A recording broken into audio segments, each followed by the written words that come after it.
Bud Compher is the director of NeighborWorks Boise, an affordable housing provider in Boise, Idaho. Welcome, Bud. Thank you. Yep, good to have you here and kind of show you some of the things that we do here in Boise, Idaho. Well, great. Can you tell us a little bit about NeighborWorks? You bet. NeighborWorks is a nonprofit affordable housing developer. Our original mission was to help create affordability through helping families paint their home that couldn't otherwise afford it. So these are services where we help our seniors, our veterans, our disabled participants in our community help sustain their home. And so that's really where we started 36 years ago. And you fast forward to now, here we are building. We have multifamily projects that are affordable. We're building mixed income, mixed use subdivisions. And so we've come a long way from where we've started, but our intent is to be here and serve our community through whatever means possible. Can you tell us a little bit about the target market for these homes? Yeah, we started out about 7 years ago looking at the pocket neighborhoods. Actually went and toured some up in Washington area, and we thought, there's an opportunity here to bring it back to Idaho, as Idaho's land is becoming more expensive in our downtown cores. As it relates to those that we could appeal to would be maybe your downsizing boomers that are looking to relocate or find a place where they don't have to take care of as much as they've had in the past. And we've been able to see that happen. We've got a lot of diversity in our pocket neighborhoods as it relates to families that have come in with children. And so we're very intentional in creating that space for that to happen. Young adults as they're starting their career or even just coming out of college. And so I think what the value of this from one end to the other in the age spectrum is that really brings community together. And that's the value, I think, of a strong community, is that diversity that you bring in to a community. And we hope that we can do that when we started out, and it turns out that's just kind of how it ended up. Does NeighborWorks take a different approach to affordable housing than maybe some other affordable housing providers? Yeah, well, I think so. I think we're poised to be able to do that, both from a nonprofit standpoint. The earnings that come in go right back to our community. As I mentioned, our Paint the Town is free of charge to our individuals here that need that help. And we're very purposeful in the approach that we take as we bring affordability. Affordability can happen in multiple ways. Certainly the cost of the home is one of them. Of the sizing of our homes is another way that we can help with that affordability component. We have 2 licensed lenders of a nonprofit lending arm, and so that enables us to apply for federal, state, and local grants that we can use for down payment assistance, and that's a great way to bring affordability. And then there's some opportunities for those who aren't ready to buy a home. We have 2 HUD certified counselors on our team, and they walk families through what does it mean to buy a home? What do I got to get ready for? What does it mean to keep the home up? So affordability can happen as you're being educated and educate buyers, and it's days to home ownership. Is we really believe everyone, if that's their dream, can really make that a reality. And we try to approach that and help them through credit issues or whatever it is, savings, and certainly make our grants available through the Home Ownership Center or our lending arm. How does energy efficiency fit in with that affordability? Yeah, good question. Energy efficiency, I think we've talked about the price of the home for affordability, but it's that monthly payment also creates affordability for that family that they can afford it. And the energy efficiencies that we bring in, we start to calculate how much savings, usually it's per year. There's an annual savings of $1,500 per year, and then you throw in some water sense features, and there's another annual savings of about $250 there. And then you look at your air quality isn't really measurable, but the air that you breathe is just as important as the food that you feed your body. And so we approach that as an efficiency that necessarily isn't calculated, but is just as important as it relates to health and sustainability of the family that lives in it. So that affordability happens monthly through our efficiencies that we think are important, not just the one-time purchase. I think of energy efficiency savings really as earnings. Sure. And, Ben Franklin said, "As penny saved is a penny earned." Yeah. Well, in terms of mortgage qualification, if you save $10 a month, if you have $10 a month more disposable income, you can qualify for up to $2,000 more mortgage. Yeah. So if you're saving $1,500 a year in energy costs, that's, do the math for me. I mean, that's tens of thousands of dollars that you can afford to invest in the energy efficiency features of a home. Yeah. So I really like the idea that you transfer money from being an expense, a monthly expense, into being an investment in your home. You build a better home, it's more durable, it's healthier, and you also, essentially that pays for itself. Yes, absolutely. I mean, putting a roof over someone's head is one thing, but helping them stay in that home for the next 30 years is something we're very well aware of as we think through our efficiencies and what we put in, and that return on investment. Your home is, at least for me and my family, is the biggest investment I'll make in my entire life as it relates to that. And so why not think through, like you would with any other commodity that you're going to buy, think through how it's going to last, what are the things that I need to be looking for as features. And through our home buyer education, we hope that we can prime the pump a little bit in that conversation so that folks are looking at a home through those sets of eyes or spectacles of what they've just learned through our classes. Why do you think that the third-party certifications are important to the consumer? Yeah, well, twofold. So for the consumer, you know that the home builder, we're just not making up numbers. This is a third-party certification. They don't work for us, and these are trustworthy calculations and numbers. Now, from my perspective, it's very valuable as well as it relates to now I know that I'm doing and meeting the standards at which we need to be efficient for air exchanges in your home, to pressurizing of the home and the ducts and seeing how much air is being lost, and are we compensating for that? Are we building a product that we intend to build? And so I think it's, from a consumer standpoint, trust builds that trust for folks, that they know that the numbers and what we say is true, and then from our standpoint, we're doing the right thing. We've found that we need to go back and do things different. And had it not been for that third-party verifier, which, by the way, Heath and Building Energy here is outstanding. He has made all the difference, and as we've, you can infrared your walls and you can see stuff through that you just can't see. Bud, which third-party certification programs do you participate in? Yeah, NeighborWorks participates in Energy Star, Indoor Air Quality Plus. Both of those are part of the third-party verification program that we do. We install WaterSense fixtures. And then you also participate in a utility program? We do. Idaho Power has a utility program that helps us as a builder, and that you have to meet certain criteria, but it ends up bringing about $2,000 per home, which helps pay for the rater as it relates to that and some of the increased energy efficient appliances that we're able to bring in as well. How does the energy rater work with you, and what are the benefits of his help? Yeah, good question. For us, the energy rater, it was a really key function that we'd missed for a while. And so they come in on our request. They do a manual J for us. We give them all of the plans that we have, and they'll work with a Mitsubishi dealer to kind of fine-tune the equipment that's going to be installed. And that's a little bit of an unusual relationship, the energy rater actually doing the heating system sizing and calculations to make sure that you get a properly sized heating and cooling system. Well, I would agree. I think that typically it's left to the HVAC company to go figure it out. And they are part of that conversation too.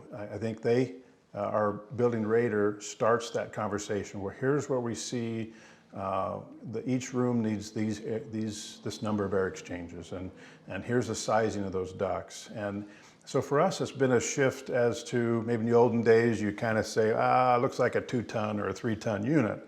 Our energy rater has really pointed us and really been a focus for us. Why are we doing this, and what does it really need? And we found that through the course of this interaction with the energy rater, We have changed our equipment sizes. We've changed the location of our equipment locations as it relates to where they're blowing, how they're blowing into a room. We felt it was important to incorporate the locations into the attic space so that it isn't something you see hanging on the wall in each bedroom. That through the building radar, we found that a normal head that you would see on a wall that is way oversized for a bedroom, and certainly the bedrooms that we're building. So one head, or at least a cassette unit up into the truss systems, can manage to heat and cool that entire second floor. And so it's made better use of the equipment, it's made better use of the efficiency of the home, not having to heat more or be overbuilt so it comes on more often and you lose the efficiency of a high performance unit just because you've thrown in a too big of system in that it isn't able to run at optimum efficiencies. Mm-hmm. The mini split heat pumps that you're using are kind of highly efficient units, and they're variable speed. Mm-hmm. So they do kind of ramp up and ramp down with use, but they have some limits. And I think one of the things that you're referring to is that you can often oversize a system so that it does tend to turn off and on when it shouldn't be. Mm-hmm. I find the relationship between the rater and the HVAC contractor very interesting, and it's important that they work closely together. Yes. The energy rater is already doing an energy model of the home, which means he has to measure the volume of the space. He measures the walls, the windows, and everything. Mm-hmm. But an energy model is not the same thing as a manual J heat sizing calculation. And so it's interesting that the rater does both of those things at the same time, and I think it can bring a lot of value to the project because it helps make sure that the system is going to perform really at its optimum efficiency. Couldn't agree more. I think there's more to HVAC, and there's certainly more to the building than just the building. And so those two working together is really how you create that high performance. Mm-hmm. And I think our building rater has done a great job at doing that. Mm-hmm. Bud, why do you participate in green building programs? What's the benefit to you? For us, I think our core mission is to serve our community. And if I were to present a product that I thought was less than or could have been better, I feel like I haven't done my job. I haven't been a good steward of the funds that we've been given. And so when we build energy efficiencies into it, it's with that end user in mind. It is as if I'm building my home and here's how I would want it done. Mm-hmm. And we learn things along the way. By no means are we perfect or got this figured out. There's always these little tweaks, but the joy for me, it may be nothing that anyone ever sees or what's behind the walls, stuff that they'll never know is there, but creates a home that'll last a long time and that will be a sustainable home for many years to come. How does the energy rater factor into your quality assurance process? What I hope those who buy our home feel like there's a whole another layer of trustworthiness, just mm-hmm. as a city inspector does their work on behalf of the end user. Our builder rater does the same. They build energy work on behalf of those who will own this home someday, mm-hmm. and can give verifications of what's been done. They said they did this, they did it. And so that for me is the value. And you start higher productions, it's harder to get in all of those locations and make sure everything's being done appropriately. And so they are that stopping block for us too, to just another set of eyes in addition to our own team and the contractors to make sure we're getting it done. Has the energy rater ever found something that maybe other people overlooked? Yes, yeah, they do. Sometimes it's through their calculations that they find things. So when you pressurize a room or you're looking to see your airflow, something's not right here. And so you pop a grill and you start looking, well, sure enough, something was there that everyone missed. Mm-hmm. And so certainly has been part of catching items or again, another pair of eyes on what we're doing to make sure we're getting everything right. But what does the energy rater do that's important to the homeowner? Yeah, great question. I think one of the things that they do is they provide a list as it relates to how efficient is this home? And what are your savings because of what the builder has done in efficiencies in this home? And so I mentioned earlier, it's between 12 and 13. I've seen $1,500 a year in savings. And those calculations, certainly it's nothing I can pull out of the air. I can think it might save somebody, but until you run it through that calculation in their program, I think from a consumer standpoint, they know that this home is working for them. It isn't costing them. If someone has paid attention to the details, that could cost them if someone wasn't paying attention. Mm-hmm. So I think that that from a consumer standpoint it gives you some trustworthiness, if you would, in the home that you're buying. That's all I had to say about it. Yeah. Well, the energy rater really provides a certain amount of confidence that the home is well insulated and well sealed. It's going to be durable and healthy. So by having that extra set of eyes on the construction, the homeowner can be confident that they're really going to receive the kind of product to live in that they want. Yeah. In terms of the calculations, the energy rater does calculations ahead of time that can also document the expected energy savings for the purposes of underwriting a loan. So, for example, energy savings is like earning money, and underwriters that are qualifying a person for the loan want to know that those things are real, because I think a lot of people have the idea that any new home is going to perform the same for energy efficiency, and that's just not true. Some homes really stand out, and so the energy calculations can really document those savings so that an underwriter can be confident that the buyer is really going to have low energy bills and be able to apply those savings to their mortgage payments. Yep. With any loan that's being done, there's an appraisal that has to happen. Building Energy does a great job of filling out a paper that we can give to the lender to pass on to the appraiser that comes out. I think probably one of the shortfalls in this area is trying to put a value to energy efficiencies in general as it relates to the appraisal prices. What does Energy Star mean? Though it's been around for a long time, oftentimes there's not much value, if any, given to a higher efficiency home than a home that maybe doesn't have some of those items considered during the building process. So that is somewhat of education that we try to educate as we're working through those and providing that piece of paper saying that these are certified. Here's the standards that they've met. Whether appraiser looks at those and can really bring comps. I understand the concern and the difficulty they have is how do you comp something if there's not many folks doing it. That's a high performance home. And so there are some challenges there. But what have you learned over the years from moving your process from kind of a conventional construction into a more advanced construction? Yeah, one of the things we've learned is it doesn't happen overnight. It is a process, and you have to identify what are the areas that we can chip away at. If we were talking about framing, and what are we doing different on our framing, and how our trusses are pulled in, and we can talk about some of those items.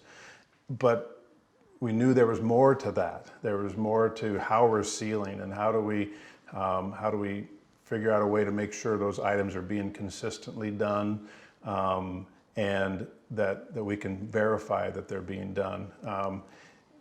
And you have to have that steadfastness. We're going to do this. Sometimes it doesn't make sense, and you start to see the dollars, and you think, okay, can we really make this work?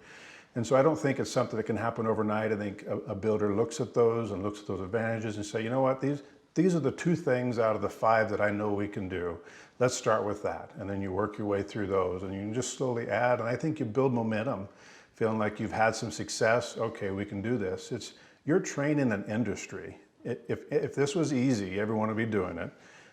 You find yourselves educating the tradesmen that you have to say, these are the efficiencies we're after, and so I need this seal to go in like this, or don't tear this off the wall before you install certain items. It is just a process. You'll have to pull your contractors together and your team and say, this is a commitment we're making as an organization or as a building company, and we love your participation through this process, because you're going to have some learning curves, things that didn't work out very well, and probably some things you need to go back and redo because you suddenly realize that this item isn't working out the way we thought. And and you got to have a team that's dedicated and willing to help you through that process. So, What kind of tools do you use to kind of ensure that process goes smoothly? yeah, some of the tools we use is communication. Let's get everybody together. I think seeing that data as it comes back to once you finish a few of these and you look at your air exchanges. So we use a smoke machine in some of these instances. When you start blowing that into your duct systems, you can very quickly start to see where your leaks are.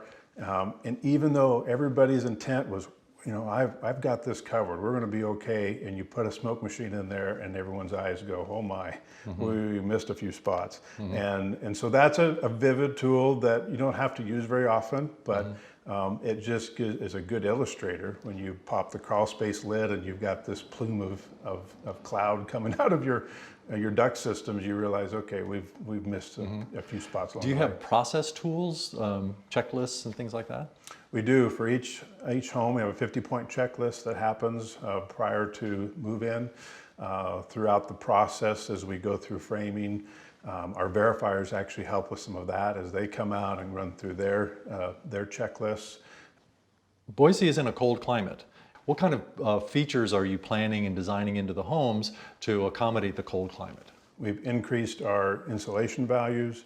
We paid attention to where the air is coming in and going out, so those are sealed to the degree that we can.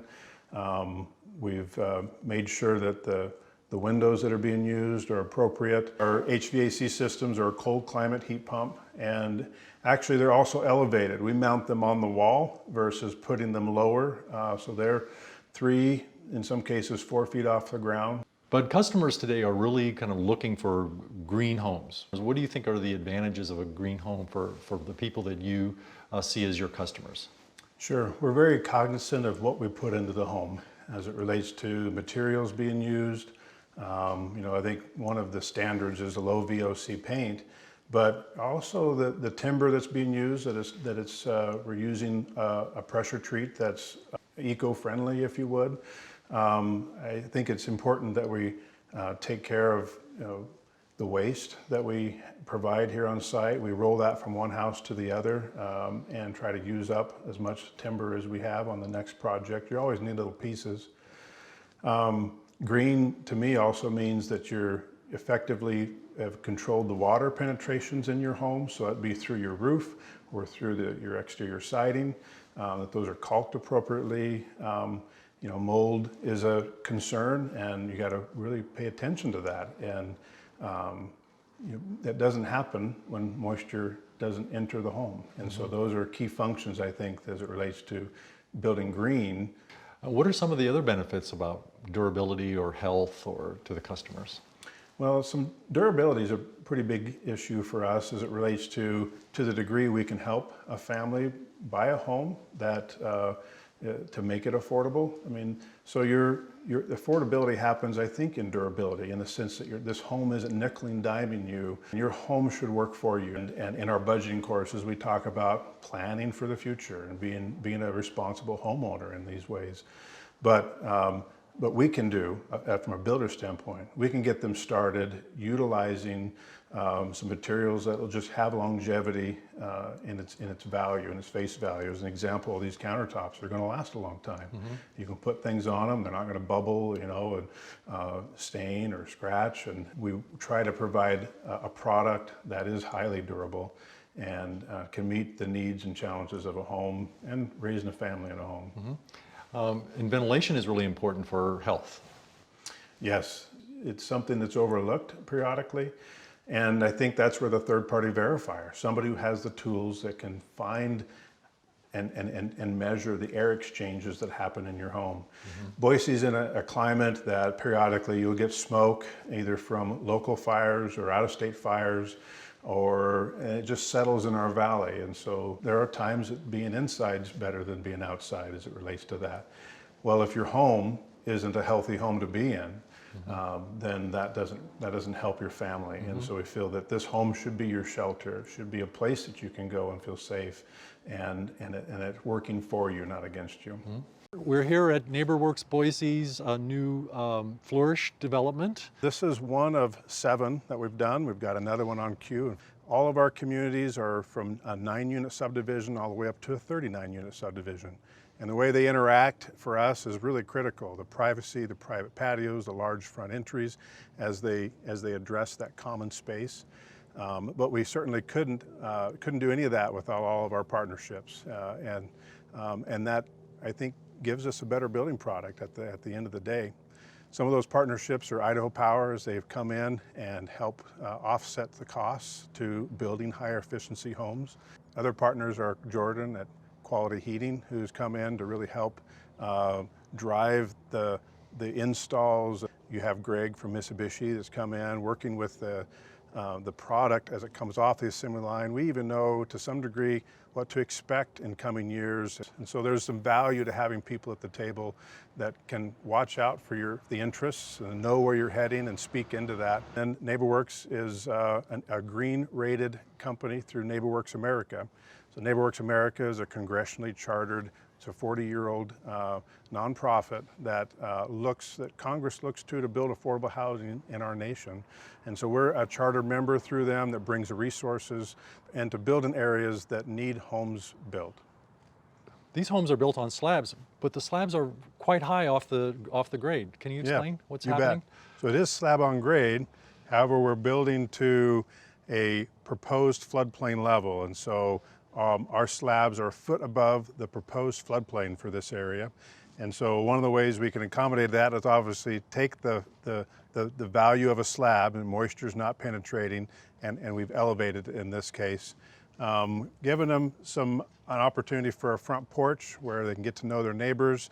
So we've tried to create features within that elevation that inherently just provide that open community space. But the foundational reason for that is so that we're above the proposed floodplain, so that families don't have to pay those extreme flood insurance that'll come if their home would have been lower. Mm-hmm. So what you've done is you've taken a site that is in a floodplain, and yet you've made it more resilient by raising the foundations to make the homes be able to withstand maybe a flood event that could occur in 50 or more years from now. Yep, indeed. Okay. Here on the front facade, the doorways are recessed. You have nice overhangs on the main body of the building. Can you explain why those things were done? Yeah, so we did talk about what you just mentioned as it relates to recess. I think the value of that is you're kind of shadowing the solar gain that comes into windows through the sun as it comes through. So recessing those in, you're a little bit out of the weather as you come into your home. You've got a space there to get under cover. The different components of board bat to stucco. Stucco is highly durable as it relates to the entry points and egress points. And so those are located where you would see the most traffic in the front of the home.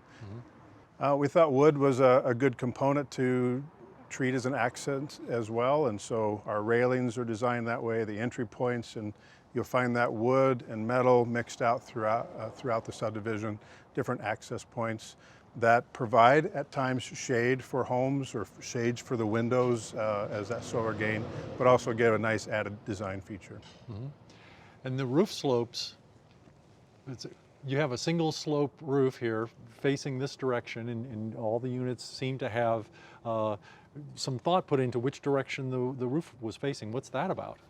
Yeah, so this subdivision is all all electric. So this subdivision is all electric, meaning we wanted to take an opportunity to provide, if a family wanted to put PV solar on top, that our roofs be oriented in a way that can take advantage of that. So each of these units have a roof scoring, if you would, for to what degree we can bring in enough power to offset the footprint of the home's consumption in terms of energy.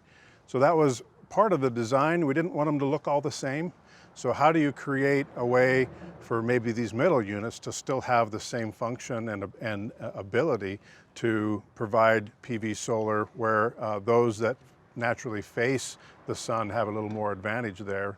But we've been able to figure out how to do that and provide those chases throughout the home to the electrical panel. So those are all pre-plumbed, so what we would call a solar-ready home. We haven't ran the wire, we haven't invested in some of the high-end portion of solar or PV, but we've got everything ready to do that.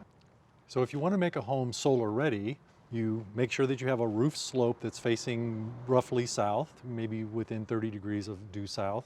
You want to make sure that the roof surface doesn't have a lot of obstructions like dormers and vents and utility masts and things like that.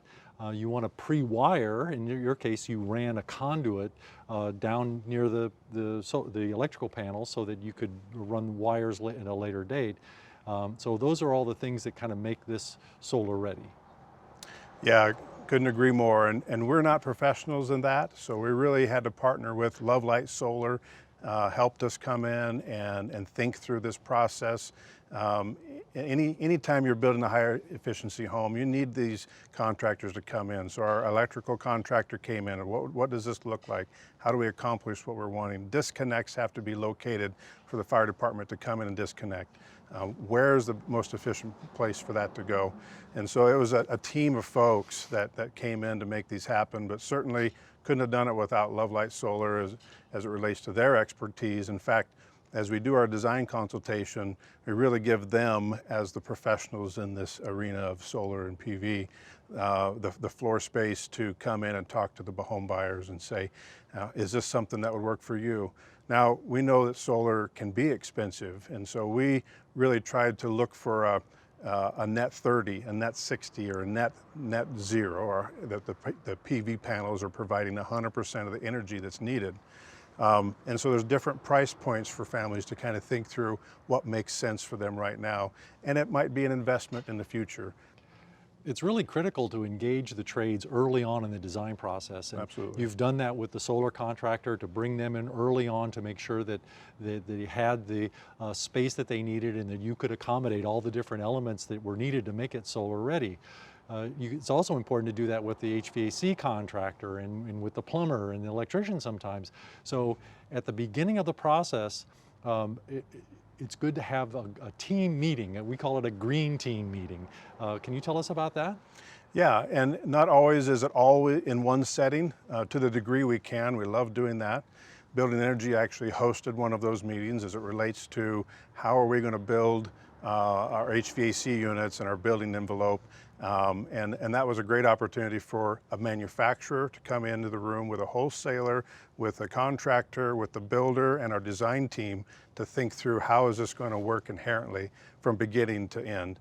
And you have to think forward. You have to get in front of this stuff. It doesn't happen on site, or if it does, you make people upset because they're having to redo things. But if you can get in front of that, and it's not easy to do all the time, if you can get in front of it, you have a better opportunity to try to catch all of those idiosyncrasies that happen in construction.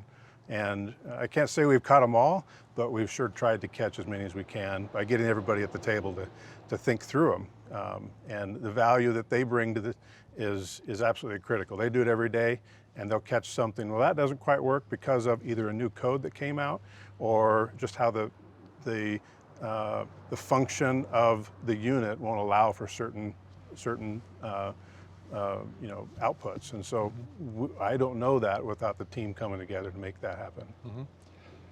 These homes are all electric. Can you explain why you made that choice and what the benefits are?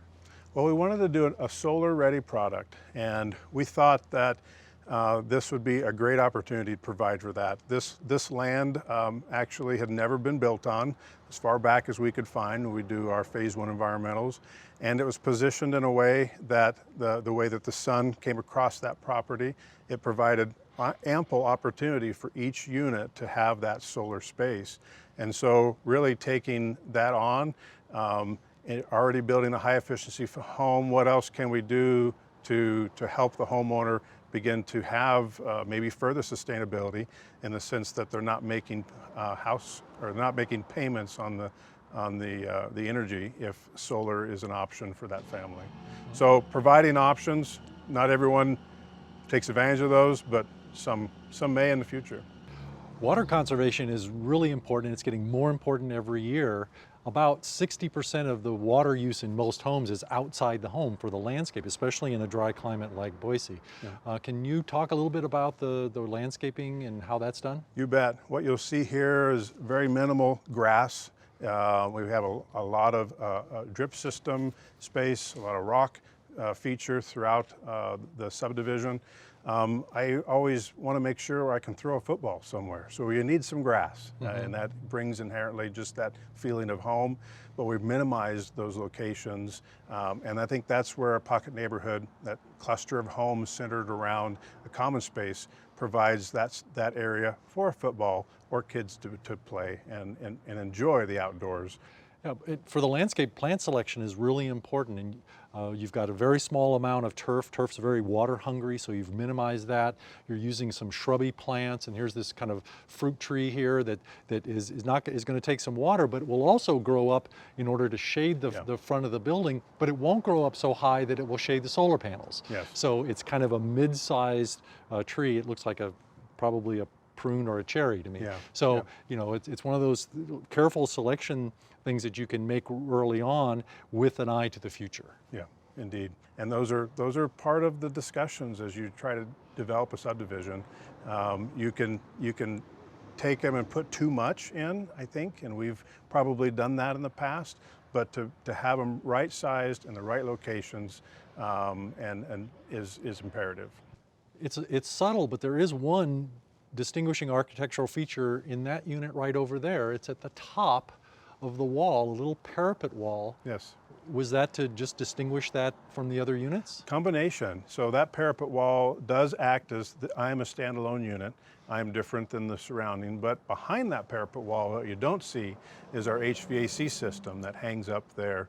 Anytime you hit interior units like this, where do you put all of the outdoor, indoor units?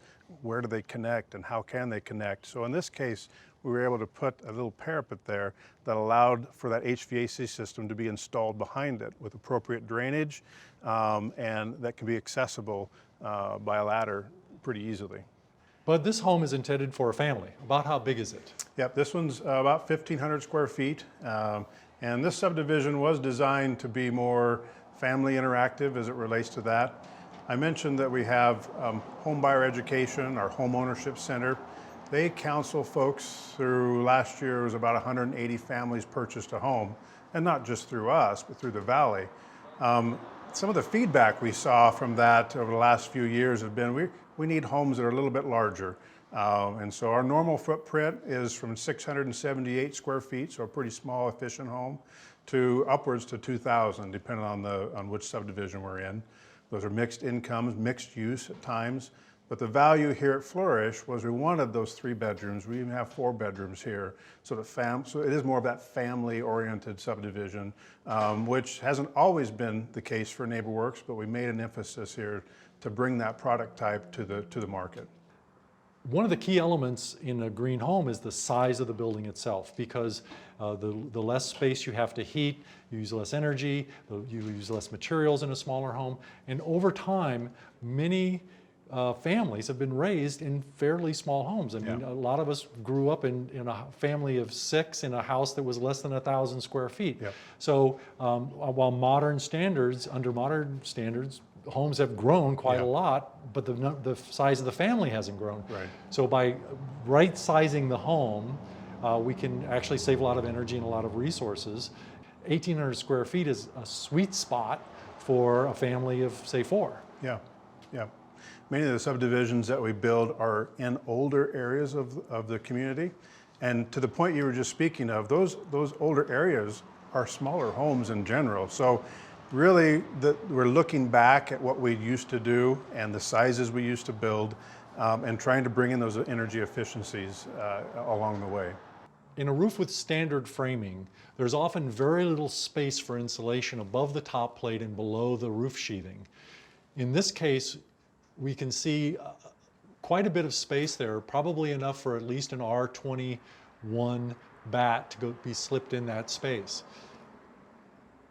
This is called the truss heel, And that truss heel, sometimes it's called an energy truss or a raised heel truss, but that allows extra insulation to go into that space. One of the key benefits of this is not just that you get more insulation value, but it also, in a cold climate, it reduces the chance for you to get ice dams, because ice dams are caused by heat loss through the roof that melts the snow on top. Well, by putting extra insulation in there, you can now reduce that heat loss or even eliminate it, and the roof, the snow won't melt on the roof. So it's really a durability issue as well as an energy efficiency issue. Absolutely. It's purposeful. We know that when you do your images after we finish a home, those are the areas that have the most heat loss. And so to the degree we can raise the heel of that truss to get the insulation up over the top of that wall, you minimize that heat loss in that location. And it's an easy way to do it. It's an easy fix if we're paying attention to these details. Mm-hmm. That's right. Truss manufacturers can do pretty much anything you ask them to do, but you have to ask them to do it. Yeah. And they'll probably charge you a little bit more for that extra thickness, but it saves so much grief and cost in the future. I mean, when you do one ice dam repair and you've paid for the entire cost of all those trusses, plus you've saved energy the whole time. Yeah. In this instance, we've had to utilize the truss manufacturer to manufacture this, but there is another way to do it without requiring a specific heel truss or manufacturer to do that. But it literally is moving your pitch out a little farther from the home. That does a couple things. It keeps the drips from coming back and hitting your siding, but as you move that pitch farther out, you've inherently increased the gap between the bottom of the roof deck and the top of your wall, and you haven't really had to pay for the energy heel in this instance, because there's a cost. But you can accomplish that by moving it out and changing your bearing points on your truss manufacturer design. Well, one of our advanced framing techniques is to make sure in our corners that we have opportunity for insulation to roll all the way to the outside corner and not just be trapped on either side of the corner, but allow that insulation to roll back behind the stud, which gives just another layer of insulation and keeping heat in the home and cold out of the home. What type of insulation do you use? So we use a blow-in insulation. The value to that is you're getting really tight and it's really custom fit to that wall type. If it's a larger opening, then we'll fill it. In this case, all of that will end up being filled with insulation, and it provides an opportunity to exceed the minimum in certain areas. Dense pack insulation actually has a little bit higher R value than a bad insulation too. It's R23 as opposed to R21, which is what you see most for bats. The other thing that dense pack does is it blocks a little bit of the air leakage so that you don't get quite, it helps you a little bit with your air leakage package. The last thing that dense pack insulation does for you is that it really fills all the nooks and crannies. It's almost impossible to really get a good job of filling a cavity with a bat because it has to be cut and fit in there carefully. Insulators are working very fast, and the dense pack kind of takes care of that too. So it's R value, it's air leakage, and it's complete fill of the cavity.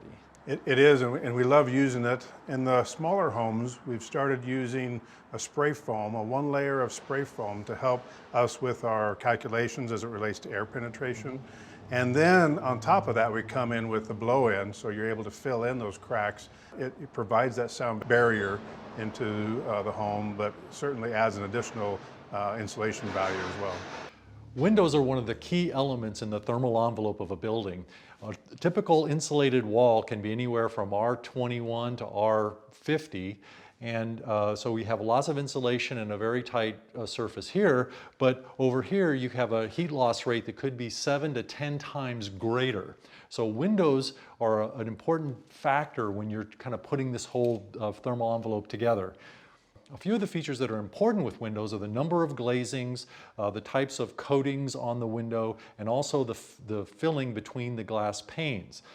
It's not terribly important to understand all the technology of windows because you have this handy sticker right here that it kind of encompasses all of those different features in one handy number. It's called the U factor. And in this case, the U factor is about 0.30. It's that little number right there. And if you just look at that number, you can kind of choose a window that's highly efficient.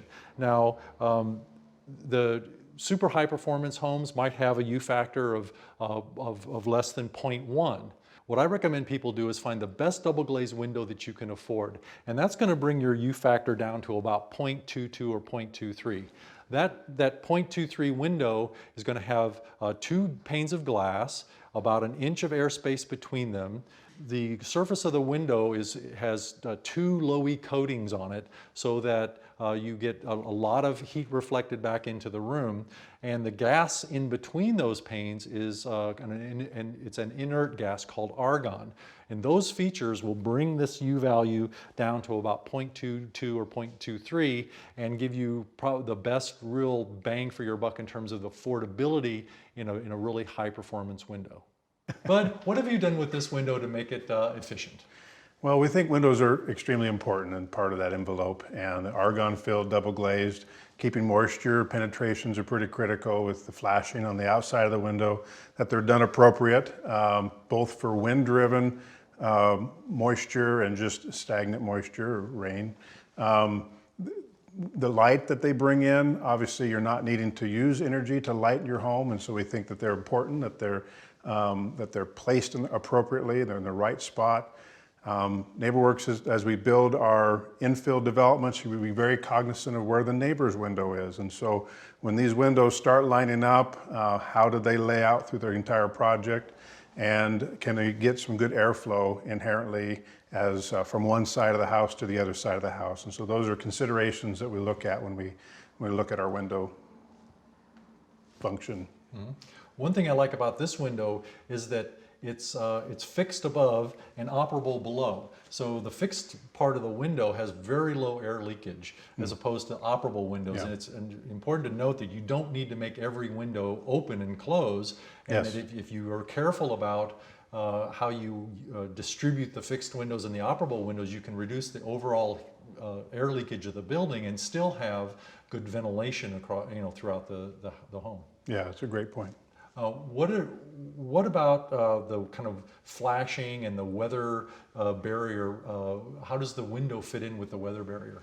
Yeah, for us it's a Tyvek model, and so that you're taking care of that window seal, you're getting those penetration points, as the corners are typically one of those areas that water can get in. There's opportunities for drain, so should water ever get behind there, you want it to drain out. And so being aware of how those are flashed and that you've got the appropriate layers from Tyvek to your seal around the window flashed appropriately, much like you would a roof. You treat your wall as a roof, and how would water flow. And we're very aware that this is a penetration, as you would in a roof penetration in a wall, and making sure that those flashings are appropriate. In addition to the seal plate being sloped, I think is a pretty critical component too. Mm-hmm. The time to start thinking about heating and cooling is not when the truck rolls up with the ductwork in it. It's really long before that, when you're starting to think about the framing. And here's a good example of a way that the NeighborWorks has been able to bring the ductwork, in fact the entire heating system, inside the conditioned envelope. Traditionally the heating system is installed kind of as an afterthought, and it's run through attics and crawl spaces, which is really outside of the building. So here we have an example of a little bit of forethought that was put into this project, and they've created a space that will be insulated, and technically it's inside the thermal boundary or inside the conditioned envelope. It's a good time to introduce Greg Davenport from Mitsubishi, because he's helped NeighborWorks kind of optimize their heating and cooling system. Welcome, Greg. Hi. So I'm going to add to what Bruce just said here, which is there's a lot of intentionality in the HVAC design here that comes even before they start putting up the framing. They use their radar to also provide HVAC design services here, which includes a manual J load calculation, manual S, equipment selection, and then they come through and do a really nice duct design so that we can use right-sized equipment, get good energy efficiency and good comfort. And what we're finding is we can use smaller systems that cost less, and they get better energy performance and better energy comfort out of it. An example of that would be where we're going to put the horizontal ducted up here in this truss tunnel, and they've actually done a great job team working with their truss manufacturer to design this little box up here that allows them to put a horizontal ducted system in, and we'll have small branch ducts that go off to each of the bedrooms upstairs. So you have a small horizontal ducted heat pump system that serves all the upstairs bedrooms. Thanks, Greg. And having you guys at the table, I think, has been pretty critical to think through what the systems can handle. I think for an eye-opener for us is, the efficiency of our space is so critical, and taking up space in the corner for another vertical or down low furnace was something we did. We put them in those locations. But the opportunity here is to create that space can be used by other things. In this case, it's our laundry room. Now we're putting it up above some space that just really isn't used inherently. Now this design has changed. I think it was bigger when we first started. We tried to accompany and do lots of things. We've kind of minimized it. They've gotten deeper based on the equipment detail and the need for service. So we paid attention to not just how do we get it installed, but how do we service it as it relates to if there's anything that ever needs to be done. They can easily be dropped if need be, and it's all within this conditioned space, and we're not having to crawl in up to other areas that are outside of the conditioned space. Attics can get up to 160 degrees at times, and so now you're trying to cool your house with your ducts in a space that's working against your equipment, certainly working against your efficiencies. The important part is to deliver comfort to every room of the house. And each house is a little bit different, and so it takes a bit of thought to plan that system effectively. And that's where your energy model and your manual J heating and cooling calculations are going to come into play. So it's really important to kind of engage your energy rater and your HVAC contractor during the design phase so that you can anticipate these things and select the system that's going to work best and most efficiently in your home. So many builders do ducts outside of conditioned space. It's easy, but it's not very good in terms of energy efficiency and comfort. I've been working with NeighborWorks for about 3 years now, and early on we decided we would do all the duct work inside of conditioned space, which allows for smaller systems and that cost less. But one of the things we're seeing in codes around the country is they're moving builders more and more towards ducts in conditioned space or deeply buried ductwork. I will predict that in 5 to 10 years, many states will have codes that require ducts inside conditioned space. And what we're seeing nationally with better codes and more high-performance builders is heating and cooling loads on homes keep coming down lower and lower. So doing systems like this becomes easier and easier with smaller heating and cooling loads. The other thing is when you're using right-size equipment, which the variable capacity heat pumps are really good at because they come in so many different size options, heating and cooling systems for modern homes have much less heating and cooling need. The measure is BTU when they do HVAC design. A traditional home built 20 or 30 years ago would have 40, 50, 60,000 BTUs of heating load and something close to that in terms of cooling loads. These houses that NeighborWorks is building here, their heating loads are on the order of 18 to 30,000 BTUs depending on the size of the house. Interesting idea to have the truss manufacturer create the basic framing for the tunnel. The truss tunnel is a great term, and you've kind of done some pickup framing within that. So, Bud, will you explain kind of how you ordered this and how it was delivered and what you had to do afterwards to finish it off? Yeah, so a series of trusses kind of bring your roof together. In this instance, we did think through, we know we wanted this tunnel for our HVAC system. The reality is we only needed to change three trusses to accommodate that. By them changing 3 trusses and allowing for that tunnel to take place, our framers really did an on-site framing, if you would, to fill in areas that you still need to insulate around the outside perimeters, and you need to hang some sheetrock. And so you need that space to hang the sheetrock and to provide for that tunnel to be well insulated. So the framers lined it with OSB to create kind of an air barrier at the top, and then they put in the rafters, the false rafters there to support the drywall below. Yep, and all of that will be insulated inside with seal foam, and then be insulated on the outside, certainly with our 50 in the attic. Mm-hmm.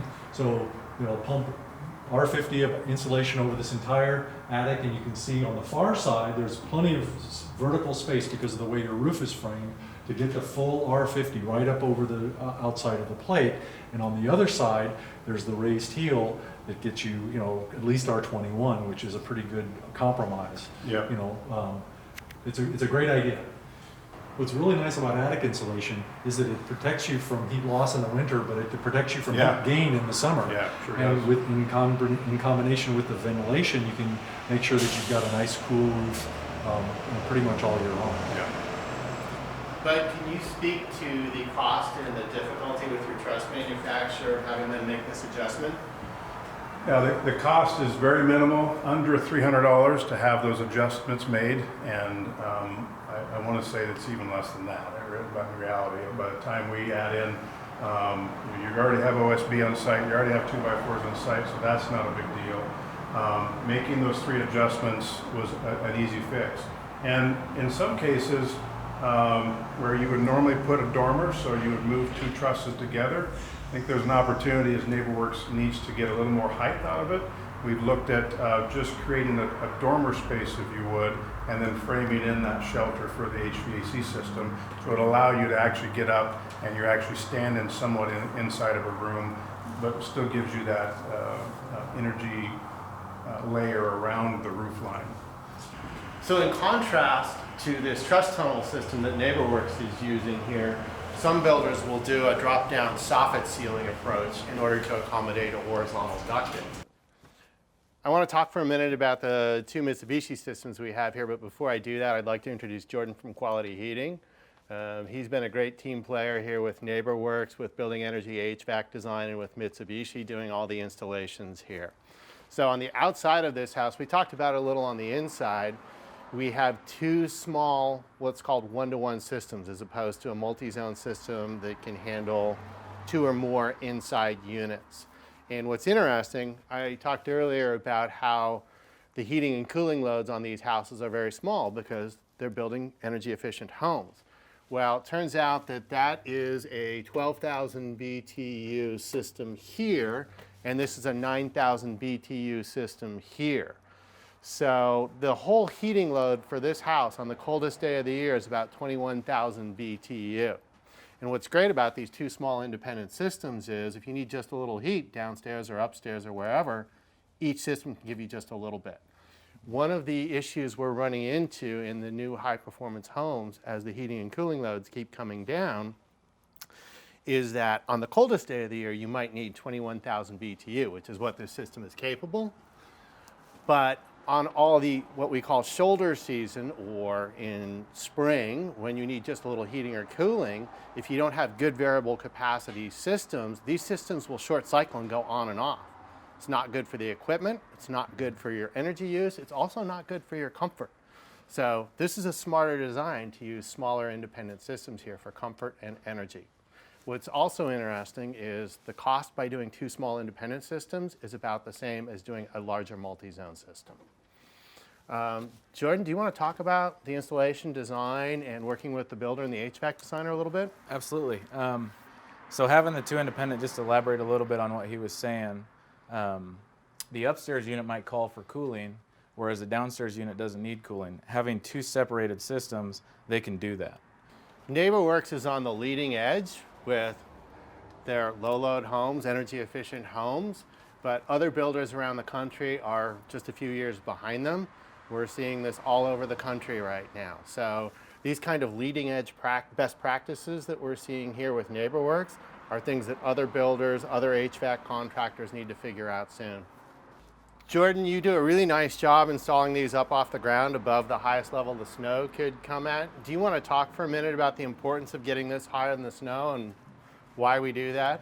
Yeah, so in our area, I believe it's 6 inches that they want us to maintain off the ground for our snow load typically. 4 or 5 years ago, we had about a foot to 16 inches of snow constantly. So our idea is to keep this off the ground. I think we're at about 2 feet here. Just based on the fact that these do drain. You want to keep ice away from the units. You want to keep snow away from the units. All of that can damage it. So one other note on these variable capacity heat pumps here. These are cold climate systems. They're designed to operate in areas below about 32 degrees and be energy efficient. That is one of the new areas in variable capacity heat pumps. And there's a lot of need for training out there in the marketplace about how to design and install cold climate heat pump systems well. And you can see both this logo indicates they're cold climate capable systems. And when you do that, you have to make a few small differences. One of them is make sure you put the outdoor units above the snow level. It is surprising how many parts of the country we see where installers don't get them higher in the snow, and that can damage or destroy the equipment pretty easily. We're upstairs looking at one of these PEAD units, the ducted units that we designed, and I've got Heath here with Building Energy that helped us design it. I'm Heath, and I did the HVAC design for this home. It's a PEAD, horizontal ducted unit heat pump that Jordan and his team installed. It's got what we call a pair of pants coming off of the front of it to run down the truss tunnel on each side and supply every room with air. It's a great system. It's totally concealed. It's extremely quiet. Did great on all of our testing. It's going to be a great unit for this home. It's also got a fresh air system directly from outside on a motorized damper. So the motorized damper fresh air intake system allows the ventilation to be controlled so we don't over or under ventilate. It also allows it to be dispersed into the HVAC system that disperses it throughout the entire home. This improves indoor air quality, makes sure that our ventilation is high quality ventilated air for the homeowner's comfort. So for our energy testing, we do a duct test and a balance. Both tests went extremely well for this unit. The ducts are all in conditioned space, and by our standard, we don't actually have to do a test on those. We do it anyway so that the builder knows. These scored in the low teens, which is extremely low. It's all metal hard pipe and it's mastic very well.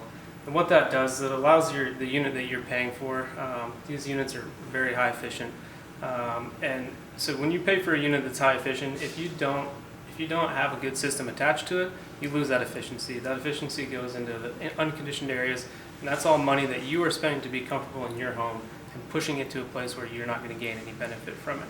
So Jordan and his team did a great job on the install here. The test went flawlessly, and really it's just a great system overall. I forgot the rest of it. Yeah. I mean, one thing to add to that would be, in your traditional homes with leaky ductwork, you had your standard high-fired, large pieces of equipment. It would satisfy the home, but you're wasting tons of energy, like Heath just talked about.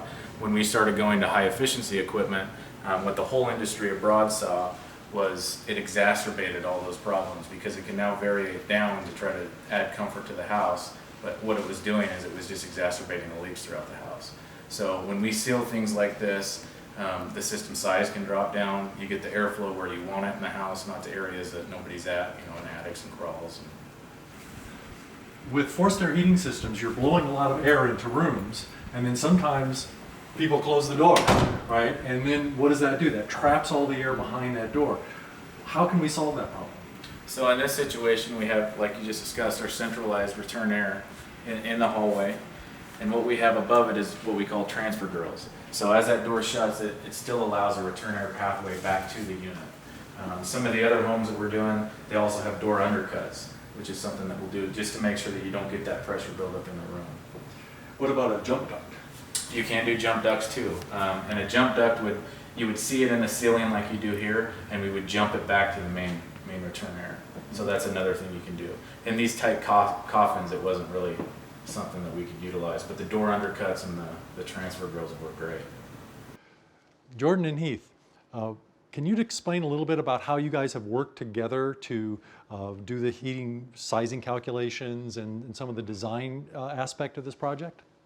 Absolutely. So when Greg approached me on this, he had talked about working with Heath and making sure that we had a good, clear communication between all of us. And I know typically for an HVAC guy, that's not the case.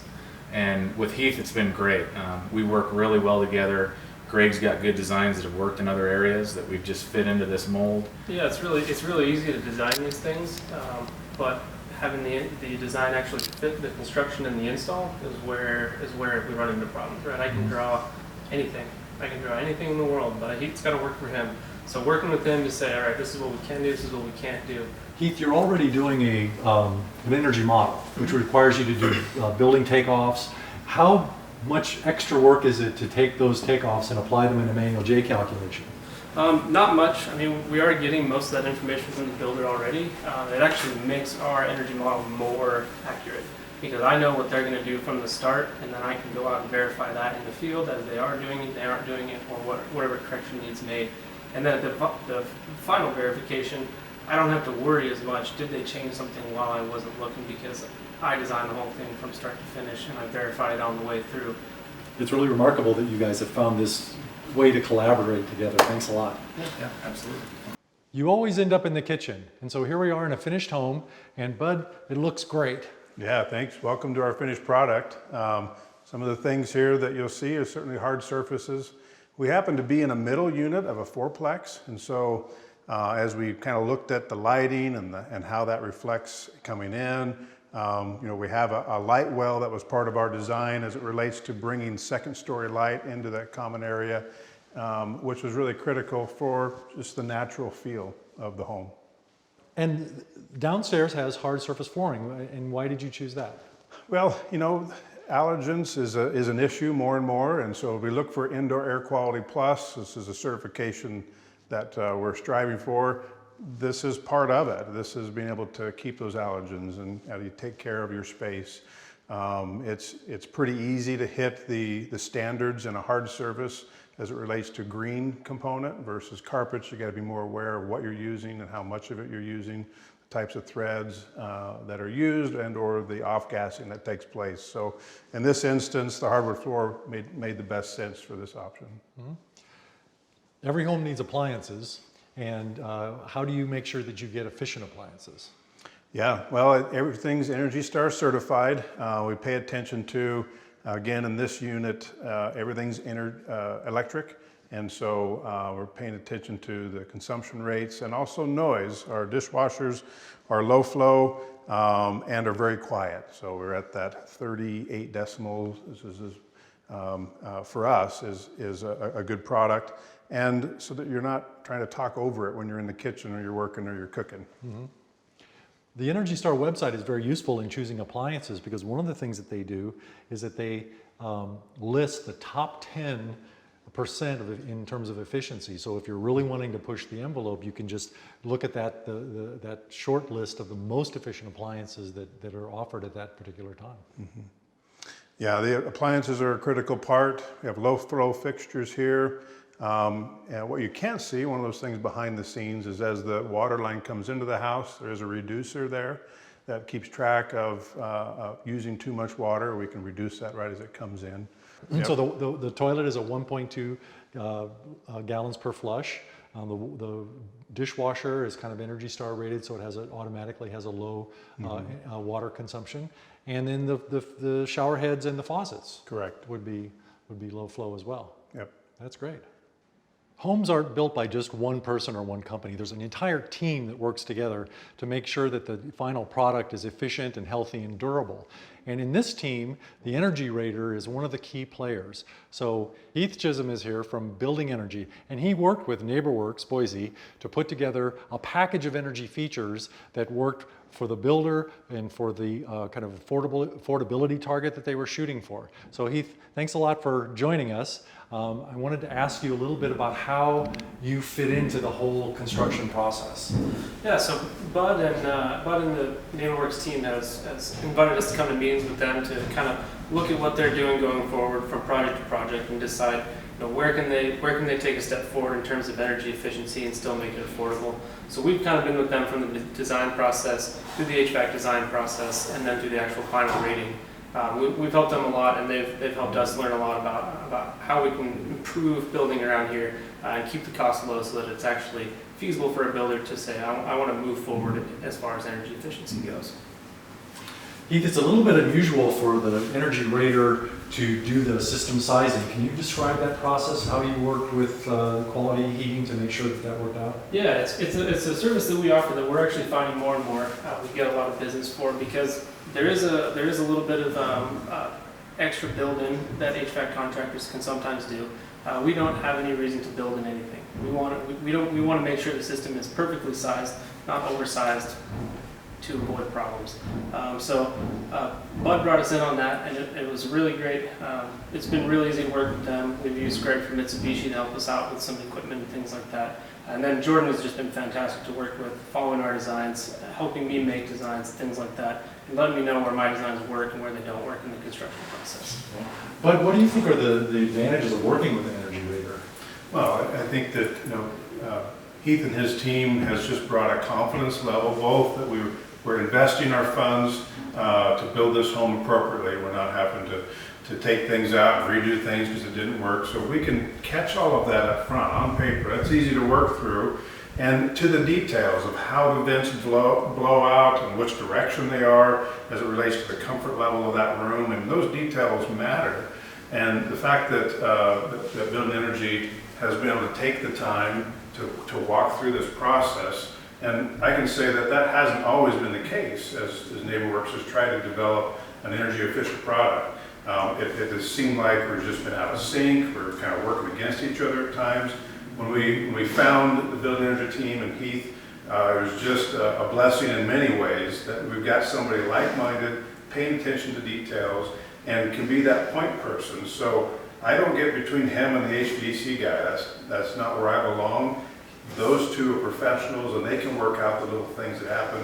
Things happen that I don't even probably know of, and that's really how that should function as it relates to fine-tuning just the details of how it can be more efficient or how it should communicate. As I know you guys have been, as you work with programmable thermostats or trying to get the fresh air intake timer, those things happen behind the scenes that I know they're being refined, but Heath has led that charge and has given NeighborWorks the confidence to move forward. We're going the right direction.